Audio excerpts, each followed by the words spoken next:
बिस्मिल्लाहिर्रहमानिर्रहीम अस्सलाम वालेकुम स्टूडेंट्स। अच्छा बच्चों, आज हम 9th class physics chapter number 2 के कंसेप्चुअल क्वेश्चन स्टार्ट करने लगे हैं। बच्चों, मैं आपको एक चीज़ क्लियर कर दूं कि 2-4 मिनट एक्स्ट्रा लग सकते हैं क्योंकि मैं आपके कंसेप्ट्स भी क्लियर करूंगा और इसके साथ साथ हम देखेंगे कि किस क्वेश्चन का आंसर कैसे लिखना है। तो हमारे पास पहला क्वेश्चन है जी कि in a park childrens are enjoying a ride on a big wheel as shown. ये आपके सामने एक झूला सा बना हुआ है। इसमें वो कह रहा है कि जी कुछ बच्चे हैं वो इंजॉय कर रहे हैं इसमें बैठे हुए। What kind of motion the big wheel has and what kind of motion the Riders have. दो चीज़ें आपने बतानी है। ये जो व्हील है इसकी मोशन किस टाइप की है और इसमें जो राइडर्स हैं यानी कि जो बच्चे हैं उनकी मोशन किस टाइप की है। तो दो आपने ये चीज़ क्लियर करनी है कि उनकी मोशंस किस तरह की है। तो देख लेते हैं जी। पहले इसका आंसर मैंने लिखा है जी कि पहले हमने बताते हैं कि जो व्हील है उसकी मोशन किस तरह की है। तो मैंने लिखा है कि motion of big wheel is rotatory motion. क्यों जी, वजह क्या है इसकी? Big wheel is rotating about its axis. ये आप देखें जो व्हील है वो अपने एक्सिस के गिर्द रोटेट कर रहा है। So the motion of wheel is rotatory motion. अब सेकंड पार्ट है हमारे पास कि मोशन ऑफ राइडर्स यानी कि जो चिल्ड्रन है उनकी मोशन किस तरह की है। Motion of rider is circular. So मैंने यहाँ पर कह दिया कि चिल्ड्रन आर नॉट रोटेटिंग। जो बच्चे हैं देखें वो बच्चे रोटेट तो नहीं कर रहे ना, they are moving in a circular path, वो एक सर्कल में मूव कर रहे हैं। So the motion of this children is circular motion. तो ये आप जो है एक एनिमेशन में भी देख सकते हैं कि ये चिल्ड्रन जो है एक सर्कल में मूव कर रहे हैं जबकि जो व्हील है वो अपने एक्सिस के गिर्द रोटेट कर रहा है। तो ये दो मोशंस हमने बता दी। व्हील की मोशन क्या हुई जी? Rotatory motion. और जो राइडर्स यहाँ पर हमारे पास बच्चे हैं वो उनकी मोशन क्या है? उनकी मोशन सर्कुलर मोशन है क्योंकि वो एक सर्कल में मूव कर रहे हैं ना कि रोटेट कर रहे हैं साथ साथ। तो ये था जी आपका पहला क्वेश्चन और ये आपके सामने आंसर भी है। आपने इस तरीके से इसका आंसर लिखना है। अब नेक्स्ट हमारे पास जो क्वेश्चन नंबर 2 है। A boy moves for some time. A boy moves for some time. Give two situations in which his displacement is zero but covered distance is not zero. ठीक है, एक लड़का है वो मूव करता है। तो आपने कोई ऐसी दो सिचुएशन बतानी है जिसमें उसका डिस्प्लेसमेंट तो ज़ीरो हो लेकिन उसका डिस्टेंस ज़ीरो ना हो। तो पहले बच्चों आपको डिस्प्लेसमेंट और डिस्टेंस का कंसेप्ट अच्छे से क्लियर होना चाहिए, फिर आपको ये क्वेश्चन बहुत अच्छे से समझ आएगा। तो देखें, पहले तो मैं आपको ये चीज़ क्लियर कर दूं कि अगर starting and ending points are same then displacement will be zero.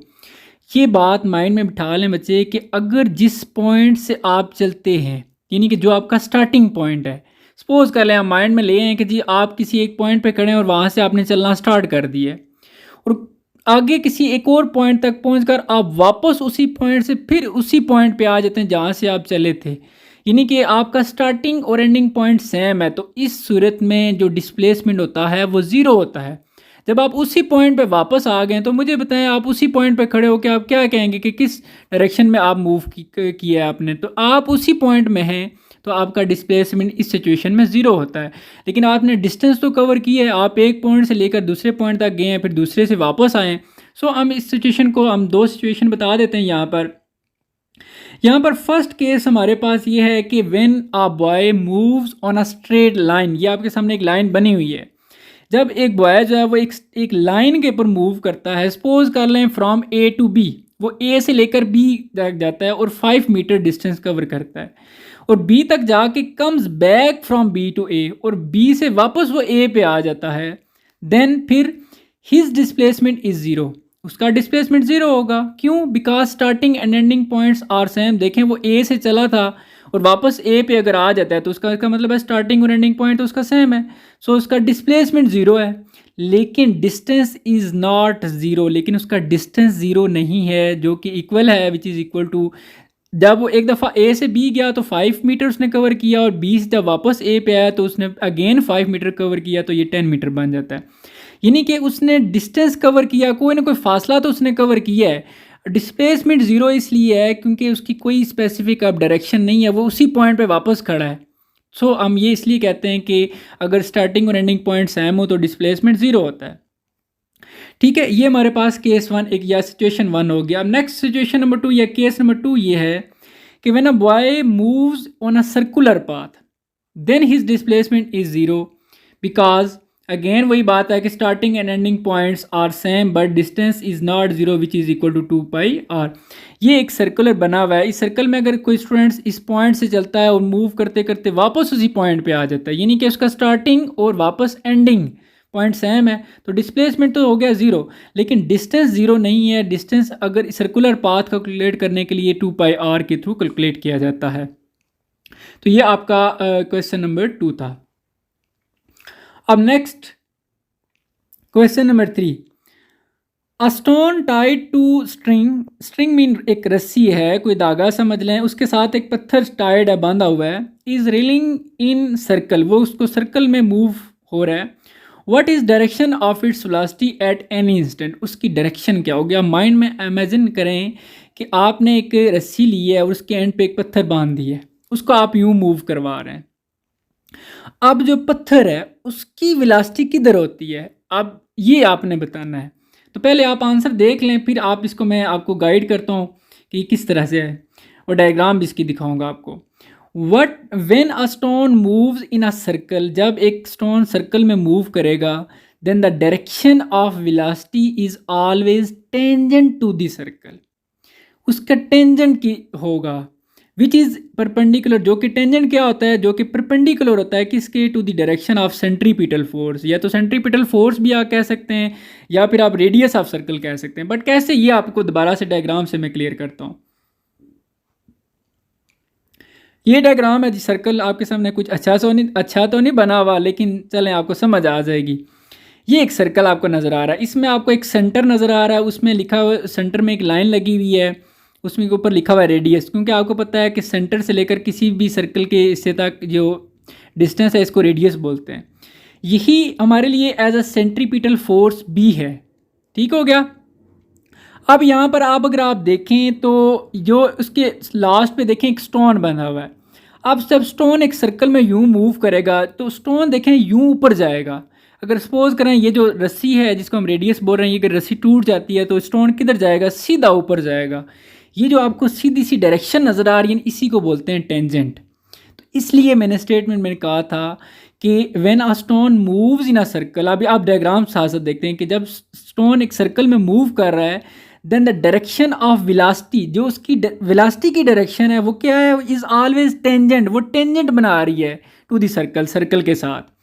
और जो टेंजेंट है वो क्या है, विच इज़ परपेंडिकुलर, वो टेंजेंट परपेंडिकुलर है किसके, to the direction of centripetal force, वो सेंट्रीपिटल फोर्स के परपेंडिकुलर है या फिर रेडियस के, रेडियस ऑफ सर्कल के परपेंडिकुलर है। परपेंडिकुलर मीन जो 90 का एंगल बनाया, आप देखें ये टेंजेंट है, ये यहाँ पर जो लाइन टेंजेंट वाली है वी जिसके ऊपर लिखा हुआ है, और जो रेडियस है, ये दोनों लाइनें आपस में कौन सा एंगल बना रही है, 90 का, तो इट्स मीन ये परपेंडिकुलर है। सो ये आपका क्वेश्चन जो है वो क्लियर हो जाता है। मैं टाइम लगा रहा हूँ बच्चों, मुझे पता है, लेकिन मैं कोशिश कर रहा हूँ आपको समझ आए। लेकिन लिखे लिखा आंसर तो आपको मिल रहा है, लेकिन समझाने की कोशिश कर रहा हूँ।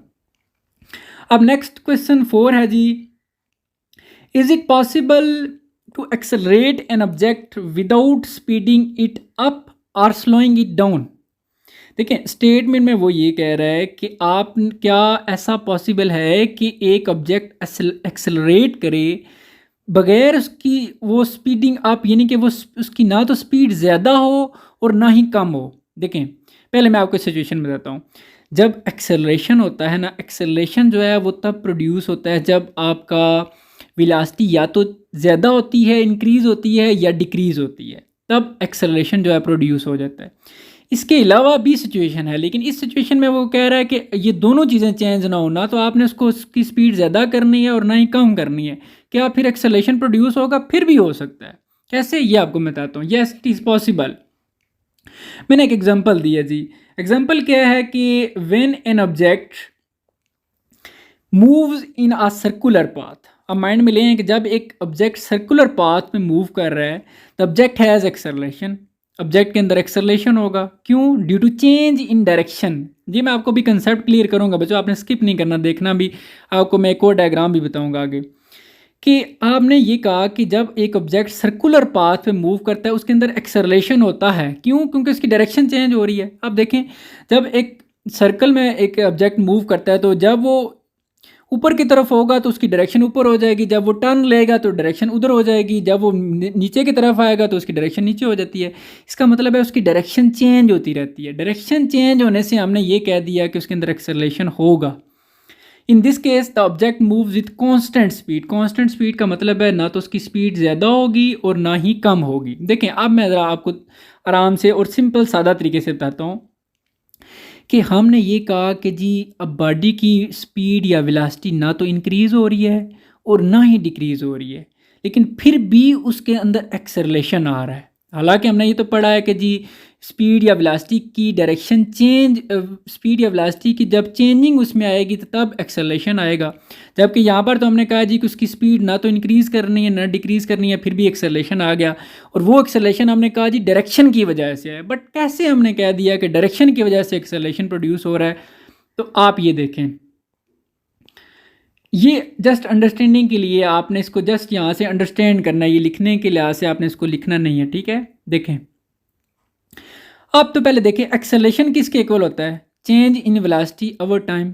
अब वेलोसिटी किसके इक्वल होती है? वेलोसिटी पहली बात है कि वेक्टर क्वांटिटी है, और वेक्टर में कितनी चीज़ें होती हैं? दो, मैग्नीट्यूड प्लस डायरेक्शन। इस सिचुएशन में उसकी मैग्नीट्यूड चेंज नहीं हो रही, चेंज नहीं हो रही, वो सेम है, क्योंकि उसने कहा था ना तो इसको इंक्रीज़ करना है ना ही डिक्रीज़ करना है, सेम है। लेकिन जब वो सर्कल में मूव कर रहा है तो सर्कल में तो उसकी डायरेक्शन चेंज होगी। अगर दोनों में से कोई एक चीज़ चेंज हो जाए, चाहे वो मैग्नीट्यूड चेंज हो चाहे डायरेक्शन चेंज हो, वेलोसिटी तो फिर चेंज हो जाएगी। इसका मतलब ये हुआ कि यहाँ पर डायरेक्शन चेंज हो रही है, सो वेलोसिटी चेंज हो जाएगी। अगर वेलोसिटी चेंज हो रही है तो एक्सेलरेशन आ जाएगा। सो हम कह सकते हैं कि इस स्टेटमेंट में ऐसा पॉसिबल है, एक्सेलरेशन प्रोड्यूस हो सकता है। क्या चीज़ चेंज करने से? डायरेक्शन चेंज करने से, क्योंकि उसने लिमिट लगा दिया है कि जिसकी स्पीड ना तो इंक्रीज़ करनी है और ना ही डिक्रीज़ करनी है। ठीक हो गया। अब हम नेक्स्ट क्वेश्चन नंबर 5 की तरफ मूव करते हैं। 5 में ये डायग्राम्स आप देख लें पहले कुछ, मैं आपको फिर आके दोबारा से क्लियर करता हूँ डायग्राम्स। क्वेश्चन में वो क्या कह रहा है? Can a car moving towards right have direction of acceleration towards left? Simple और सादा तरीके से मैं आपको ये चीज़ समझाता हूँ। इसका मतलब ये है कि can a car moving towards right, यानी कि एक कार आगे की तरफ समझ लें जा रही है। अब माइंड में लें कि एक कार आगे की तरफ जा रही है, तो क्या उसके अंदर जो एक्सेलरेशन है वो उसके पीछे हो सकता है, यानी कि कार आगे जाए और एक्सेलरेशन उसके ऑपोजिट हो? ये उसने क्वेश्चन में कहा है। तो यस, दो सिचुएशन यहाँ पर हम बनाते हैं कि कब जो है वो सेम, यानी कि दोनों तरफ होगा, बिल्कुल सेम होगा, और कब जो है ऑपोजिट होगा। तो देखते हैं, स्टेटमेंट पढ़ते हैं, आपको मज़ीद क्लियर हो जाएगा। Yes, if a car is moving towards right, यानी कि कार आगे की तरफ जा रही है। अब माइंड में लें, देन डायरेक्शन ऑफ वेलोसिटी, तो उसकी वेलोसिटी की direction and acceleration is same, यानी कि वो दोनों वो भी आगे की तरफ होंगी, वेलोसिटी भी आगे की तरफ है, एक्सेलरेशन भी आगे की तरफ है। ये तो एक सिचुएशन होगी। अब केस नंबर 2 की तरफ देखें, लेकिन उसी जब कार जो आगे की तरफ जा रही है उसका एक्सेलरेशन भी आगे की तरफ है। When we apply brakes on the car, जब हम कार के ऊपर ब्रेक अप्लाई करते हैं, देन इट्स स्पीड डिक्रीज, उसकी स्पीड जाहिर सी बात है वो कम होना शुरू हो जाएगी। जब उसकी स्पीड कम होगी तो उसमें डीसेलरेशन प्रोड्यूस हो जाएगा, यानी कि नेगेटिव एक्सेलरेशन प्रोड्यूस हो जाएगा।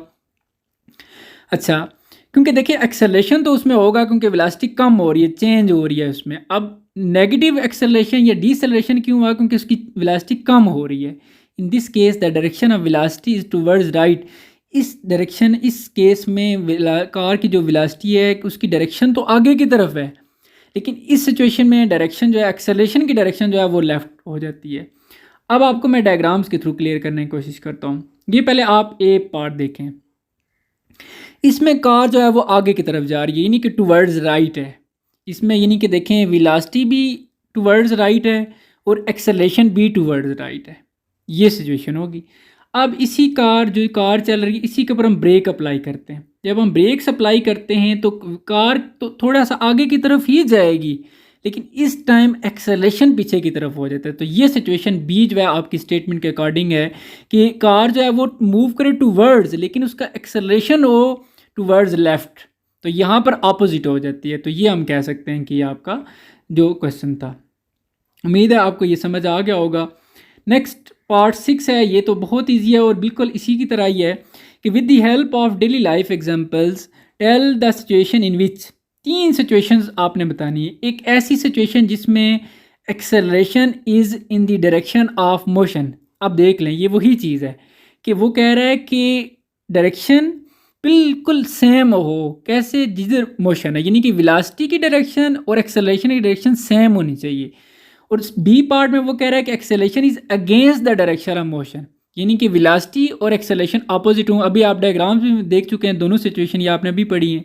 Acceleration is zero, acceleration zero हो but body is in motion, लेकिन बॉडी फिर भी मूव कर रही हो। तो ए पार्ट का आंसर ये है कि if a car is moving on a straight line, आप माइंड में ले हैं, वो ऊपर वाली कार मैंने आपको बताई थी कि एक कार एक स्ट्रेट लाइन के ऊपर मूव कर रही है विद इंक्रीजिंग स्पीड, उसकी स्पीड आस्ते आस्ते ज़्यादा हो रही है, तो ज़ाहिर सी बात है उसमें एक्सेलरेशन आ जाएगा। देन द एक्सेलरेशन तो प्रोड्यूस हो जाएगा, लेकिन किस डायरेक्शन में? The acceleration is in the direction of motion, उसी तरफ होगा जिस तरफ उसकी वेलोसिटी है, स्पीड है, उसी तरफ उसका एक्सेलरेशन होगा।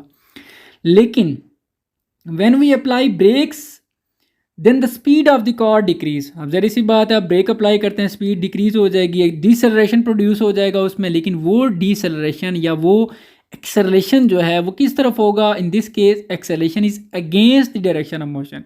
कार तो आगे की तरफ जाएगी लेकिन एक्सेलरेशन उसका पीछे की तरफ होगा। तो ये बी पार्ट हो गया। अब एक्सेलरेशन ज़ीरो हो लेकिन बॉडी मोशन में हो, तो ये तो बड़ा सिंपल है कि if the car is moving with uniform speed mean उसकी कांस्टेंट स्पीड हो, एक ही स्पीड के साथ वो मूव करे। तो जब उसकी वेलोसिटी या स्पीड में चेंजिंग नहीं आ रही तो उसमें एक्सेलरेशन भी नहीं आएगा। तो ये हम कह सकते हैं if the car is moving with uniform speed, यानी कि उसी लाइन के ऊपर एक यूनिफॉर्म स्पीड के साथ मूव करी, बिल्कुल एक ही रिदम के साथ, तो उसकी वेलोसिटी का मतलब है चेंज नहीं हो रही। Its velocity does not change with time, तो वेलोसिटी चेंज नहीं हो रही, तो हम कह सकते हैं in this case acceleration is zero. Acceleration तो फिर जीरो हो गया क्योंकि एक्सेलरेशन तो वेलोसिटी के चेंज होने से आना था, लेकिन कार तो मूव कर रही है, वो तो आगे जा रही है एक यूनिफॉर्म स्पीड के साथ। तो ये आपका क्वेश्चन कंप्लीट हो जाता है। नेक्स्ट पार्ट जो है 7, ये बहुत ईजी है, simple. Examine distance time graph of motorcyclist as shown. What does this graph tells us about the speed of motorcycle? Plot the velocity time graph for it. दो चीज़ें आपने इसमें बतानी है। एक तो आपने ग्राफ को देखना है, ग्राफ को देखकर आपने ये बताना है कि ये जो ग्राफ में एक लाइन सी लगी हुई है, ये लाइन आपको मोटरसाइकिल की स्पीड के बारे में क्या बता रही है। और दूसरा फिर आपने वेलोसिटी टाइम ग्राफ जो है बनाना है। तो देखें ये जो लाइन है ये बिल्कुल सीधी लाइन है, बिल्कुल सीधी लाइन है। इस लाइन में अगर आप देखें तो इसमें जो, चलें हम साथ साथ यानी कि स्टेटमेंट के ऊपर आ जाते हैं, मैं आपको आंसर भी दिखा देता हूँ।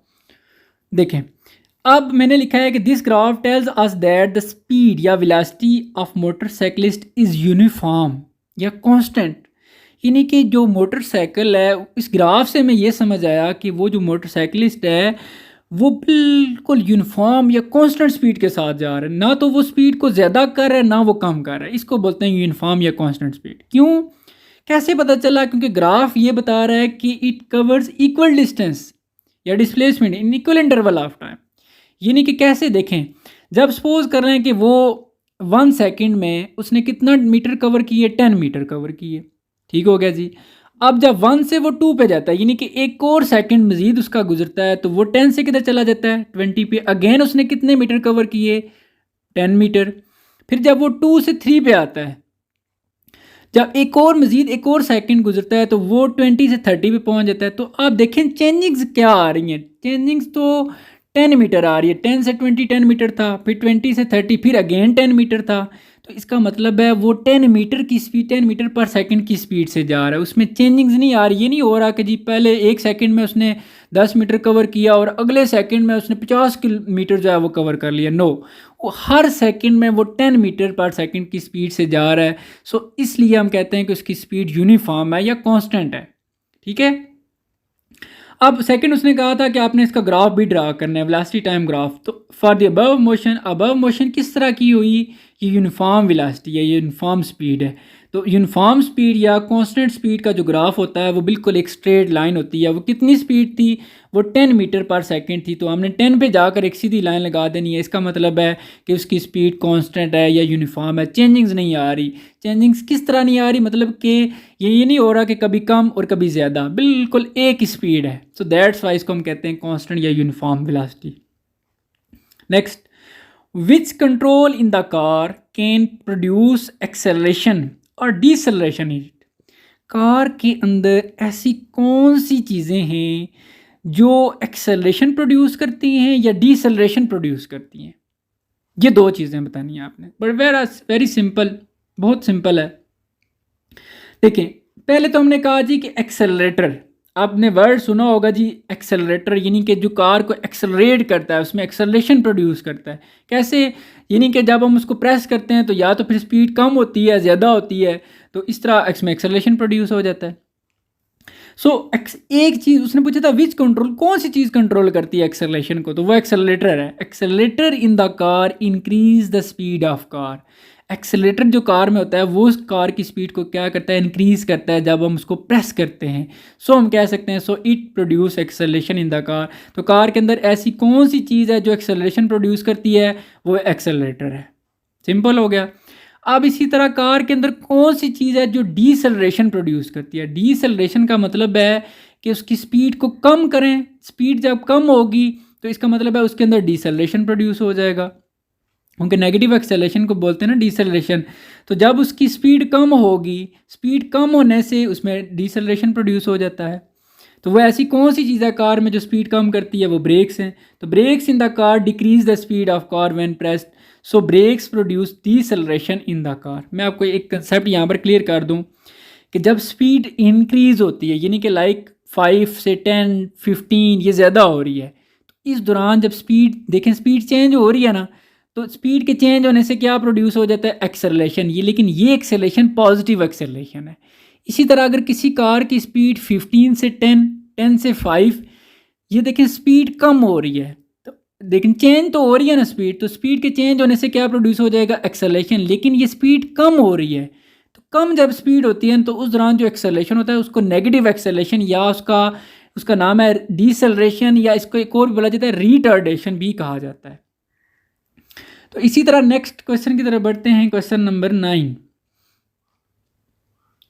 इफ़ टू स्टोन्स, आप माइंड में लें, आप माइंड में लाएं तब आपको सही समझ आएगी। आप देखें, इफ़ टू स्टोन्स, दो पत्थर हैं, if 10 kg and 1 kg are dropped from a 1 kilometre high tower.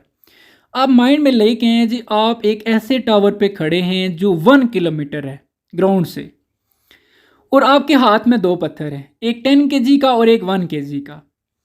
आपको दोनों को ऊपर से ड्रॉप कर देते हैं, फेंक देते हैं नीचे की तरफ। फिर क्या कहता है जी वो, which will hit the ground with greater velocity. कौन सा पत्थर ज़्यादा स्पीड के साथ ग्राउंड के साथ हिट करेगा, and which will hit the ground first, और दोनों में से पहले ग्राउंड के साथ कौन सा हिट करेगा। लेकिन यहाँ पर सिचुएशन ये रखनी है कि निगलेक्ट द एयर रेजिस्टेंस। लेकिन पहले आप तो माइंड में लेके आए कि रेजिस्टेंस है और नॉर्मल सिचुएशन है, छोड़े हमें परेशान हो जाते हैं फिजिक्स का नाम। आप नॉर्मल सिचुएशन माइंड में लाएँ कि आप जो है एक टावर पे खड़े हैं, ठीक है, और 1 किलोमीटर वो टावर जो है वो ऊंचा है। आपके हाथ में दो पत्थर हैं, एक 10 kg का, आप एक माइंड में बाल लें, हार्ड बाल जो स्टील का बाल है, और एक दूसरा नॉर्मल वाला बॉल लें जो 1 kg का है। आप खुद माइंड में सोचें, जब आप दोनों बाल को नीचे फेंकेंगे कौन सा बाल नीचे जल्दी आएगा। छोड़ के फिजिक्स को नॉर्मल अपने माइंड्स के साथ बताएं, तो वो आप जहरी सी बात है, जिसका मैस ज़्यादा है 10 kg वाला, वो फ़ौरन ज़मीन के साथ पहुंच जाएगा, उसकी स्पीड ज़्यादा होगी और सबसे पहले वो ग्राउंड के साथ जाके हिट करेगा। क्यों? क्योंकि उसका वेट ज़्यादा है। क्योंकि जो ज़मीन उसको अट्रैक्ट कर रही है, ज़मीन जो जिस फोर्स से अट्रैक्ट करती है वो तो डिपेंड करती है वेट पे, तो वेट तो जिसका ज़्यादा है वो जल्दी पहुंच जाएगा। लेकिन सेकंड सिचुएशन में हमने एयर रेजिस्टेंस को इग्नोर करना है, निगलेक्ट करना है। फिर क्या होगा, फिर आप देखें, स्टेटमेंट पढ़ते हैं फिर आपको समझ आएगी। पहली सिचुएशन तो ये हमारे पास, if two stones of 10 kg and 1 kg dropped from a 1 kilometre high tower, then the heavier stone, जो हैवी वाला स्टोन है, will hit the ground with greater velocity, वो ज़्यादा स्पीड के साथ ग्राउंड के साथ हिट करेगा। सिंपल सी बात है, because the force with which earth attract वो फोर्स जिस फोर्स के साथ ज़मीन किसी ऑब्जेक्ट को, किसी बॉडी को अपनी तरफ खींचती है टुवर्ड्स इट्स सेंटर, वो फोर्स किसके इक्वल होती है? हम कहते हैं ना F is equal to W and W is equal to M G. तो वो वही बात है, is equal to its to the weight of the object. वो तो वेट के इक्वल है, देख लें आप फार्मूला लगाएं, F is equal to W and W is equal to M G. So the stone having mass, अब अगर लेट्स सपोज फार्मूला लगा देते हैं F is equal to W and W is equal to M G. M की value जिसकी यहाँ पर ज़्यादा है वो फोर्स भी ज़्यादा हो जाएगी, क्योंकि फोर्स और मैस दोनों डायरेक्टली प्रोपोर्शनल है यहाँ पे। So the stone having mass 10 kg will hit the ground with greater velocity. जिसका मैस ज़्यादा है वो ज़्यादा उसकी जो है ना वो फोर्स मीन उसको ज़्यादा फोर्स के साथ अट्रैक्ट करेगी और जल्दी ज़मीन पे पहुँच जाएगा। लेकिन अगर ये सिचुएशन सारी की सारी अपोजिट हो जाती है, अगर आप एयर रेजिस्टेंस को यहाँ से निगलेक्ट कर दें, if we neglect air resistance then the both stones will reach on the ground at same time. अगर आप बीच में से एयर को निकाल देते हैं, आप वैक्यूम माइंड में ले हैं, तो फिर दोनों के दोनों चीज़ें जो है वो दोनों स्टोन जो है वो बिल्कुल एक ही स्पीड के साथ और दोनों बिल्कुल एक ही टाइम ग्राउंड के साथ हीट करेंगे। तो मैं कोशिश करूँगा इसकी मैं आपको एक एनिमेशन भी दिखाऊंगा कि कैसे जब हम एयर रेजिस्टेंस को निगलेक्ट करते हैं तो बिल्कुल कोई इफेक्ट नहीं आता, चाहे वो मैस जितना ही हो, एक बेशक बड़ा हो और हैवी हो और एक जो है वो इतना हैवी ना हो, लेकिन मैस यहाँ पर फिर इंडिपेंडेंट हो जाता है। ठीक है, अच्छा नेक्स्ट ये लास्ट क्वेश्चन है आपका। 1 kg steel ball is dropped from rest and another is thrown downward with velocity of 5 meter per second, which will have greater acceleration, neglect air resistance। again air resistance को neglect कर दिया गया। एक 1 kg एक बाल, दो बाल हैं स्टील के, आप माइंड में ले आए, दो बाल हैं स्टील के, ठीक है, दोनों 1 kg के हैं। एक को आप ड्रॉप करते हैं, ठीक है, फ्रॉम रेस्ट, यानी कि नीचे फेंक देते हैं ऐसे आराम से, और एक को आप थ्रो करते हैं। देखें, थ्रो करना और ड्रॉप करने में बड़ा फ़र्क है। एक को आपने नॉर्मल जो है वो क्या किया है, ड्रॉप किया है, और एक को आपने नीचे ऐसे थ्रो किया है। कितनी स्पीड के साथ? 5 मीटर पर सेकंड की स्पीड के साथ। तो किस में एक्सेलरेशन ज़्यादा आएगा? तो बच्चों जिस दोनों बाल्स को ज़मीन जो है वो अट्रैक्ट कर रही है, तो वो वहाँ पर एक्सेलरेशन जो है ये ड्यू टू ग्रेविटी होगा। तो ड्यू टू ग्रेविटी एक्सेलरेशन क्या होता है? वो तो 9.8 है, या आप उसको 10 कह सकते हैं। वो तो दोनों के लिए सेम है। ये तो नहीं होगा कि जी एक के लिए वो 9.8 हो जाए और एक के लिए जी आप उसको 7.8 कर लें। नो, वो तो 9 जी की वैल्यू तो सेम है दोनों के लिए। सो हम ये कह सकते हैं कि दूसरी मज़े की बात यह है कि यहाँ पर एयर रेजिस्टेंस आप निगलेक्ट कर रहे हैं। जब एयर रेजिस्टेंस को आप निगलेक्ट करेंगे तो फिर मैस डिपेंड नहीं करता कि कौन सा मैस कितना हैवी है या कितनी वो स्पीड से जा रहा है, तो दोनों चीज़ें मैटर नहीं करती। सो देर पहले तो हम लिखते हैं कि there are 2 steel balls each of which is 1 kg। दोनों दो स्टील के बाल हैं और दोनों का मैस 1 kg है। One is drop from rest, एक को हम ड्रॉप करते हैं रेस्ट से और एक को हम थ्रो करते हैं डाउनवर्ड विद वेलोसिटी या speed 5 metre per second. Both of these balls are moving. अब दोनों को हमने एक बाल को ड्रॉप किया और एक को फेंक थ्रो किया। अब दोनों बॉल्स क्या करें? Balls are moving under the force of gravity. उनको कौन अट्रैक्ट कर रहा है? ग्रेविटी की फोर्स विद एन एक्सेलरेशन। वो एक्सेलरेशन कितना है? जी is equal to 10 metre per second square. So both of balls will have same acceleration independent of their masses. यहाँ पर आपका मैस या स्पीड डिपेंड नहीं करेगा। क्यों? क्योंकि यहाँ पर आप एयर रेजिस्टेंस को अगेन निगलेक्ट कर रहे हैं। जब एयर रेजिस्टेंस, ये वैक्यूम बिल्कुल खाली यानी कि स्पेस है, तो उसमें जो है ना फिर ये मैटर नहीं करता कि वो स्पीड किसकी ज़्यादा है या मैस किसका ज़्यादा है। सो एक ही एक्सेलरेशन होगा, वो होगा 9.8 या इसको आप 10 कह सकते हैं। तो ये आपका कंप्लीट हो जाता है बच्चों। मज़ीद अगर आपको नेक्स्ट चैप्टर्स के सॉल्यूशन भी चाहिए तो आप इस तरीके से चैनल को सब्सक्राइब करें और साथ बेल आइकन पर भी प्रेस करें। इससे क्या है कि मैं जैसे जैसे वीडियोस अपलोड करूँगा आपको तमाम वीडियोस जो है वो मिलती जाएंगी। और स्टूडेंट्स बहुत ज़्यादा ख्याल रखिएगा अपना। अल्लाह हाफिज़।